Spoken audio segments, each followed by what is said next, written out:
in the end, this is the tomb of Amenhotep II. Amenhotep II is still in his sarcophagus in the tomb. Right? Good, you've got one mummy now in the tomb. Treasures are all gone. But there's a side chamber, which is bricked up with stones. They remove the stones, and there are some more kings of Egypt. More kings of Egypt. Amenhotep III, the father of Akhenaten, right? There are pharaohs left and right. They had some more pharaohs that they put for safekeeping in his tomb. Tutankhamen was not there. He is still missing from history. Now, several excavators had heard of Tutankhamen. He is not a well-known pharaoh. Not a well-known pharaoh at all. The first excavator to really think about Tutankhamen is an excavator named Flinders Petrie. Flinders Petrie. Great, great figure in Egyptology. He is the first modern Egyptologist. Scientific techniques. Petrie is the first one who wasn't a treasure hunter. He excavated in the 1880s, 1890s. He kept going. He died at the age of 94. He excavated for 70 years in Egypt. His biography is called 70 Years of Excavation. Right? Great man. He is the one who realizes that pottery is worth something. Everybody else used to throw out all the pots. They were looking for the gold and the amulets. He is the one who realizes, you know, if you look at pottery, you can figure out which civilization is earlier or later. For example, one civilization has a simple pot. The next excavation you do has the same simple pot, but it has decorations on it. So that probably comes later.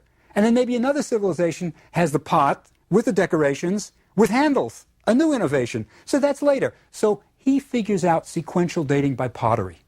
Nobody cared about pottery before. They threw it out. So Petrie is really a careful excavator, not a treasure hunter. He went to excavate in the 1880s at Tel El Amarna, Akhenaten's city in the desert. And he found all these fabulous statues that look strange. But he also found objects with the name on it of a pharaoh nobody had heard of, Tutankhaten. It's Tutankhamen, who's going to change his name later. And that is the son who was born to Kia and Akhenaten at Amarna. So Petrie finds these objects with the name in a cartouche, that oval that represents a pharaoh's name. The word cartouche has an interesting story also. It comes from Napoleon's expedition to Egypt in 1798. If you look at a cartouche, the oval that encircles the pharaoh's name, and it has a line at the bottom, the oval represents a rope. It's a protective encircling of the pharaoh's name by magic. But if you look at that rope and the line at the bottom, it looks like a cartridge shell, like a bullet. And that's the French word, cartouche. When Napoleon's soldiers saw this on the temple walls, they said, oh, it's a cartouche. So he found the name of Tutankhaten in a cartouche, and he knew we have a missing pharaoh. Now, nobody had heard of this king. Not an important king. Nobody knew who he was. But he knew that it was somebody. Now, enter the discoverer of Tutankhamun's tomb, Howard Carter. Howard Carter did not start out as an archaeologist. In those days, nobody did. Petrie, the great archaeologist, was a surveyor who went to survey the Great Pyramid and just stayed on in Egypt for 70 years. Carter was an artist. Came from a family of artists. He had something like 11 brothers who were artists. His father had made a very good living drawing the pets of the wealthy in England. You know, he would go and he would do a great portrait of Fido or whatever, of the horse or whatever, and made a fairly good living. And Howard Carter was an artist. One of the great patrons of Carter's father was Lord Amherst of Hackney, who collected Egyptian antiquities.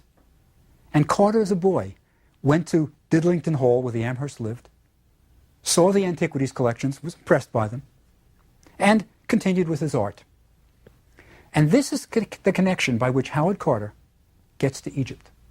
Flinders Petrie, excavating in Amarna, who knows Lord and Lady Amherst, their patrons, writes to Lady Amherst and says, Lady Amherst, I need an artist for my excavation.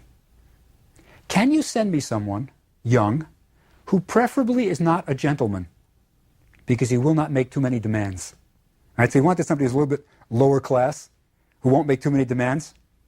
And Lady Amherst said, yep, I got the right kid for you, Howard Carter.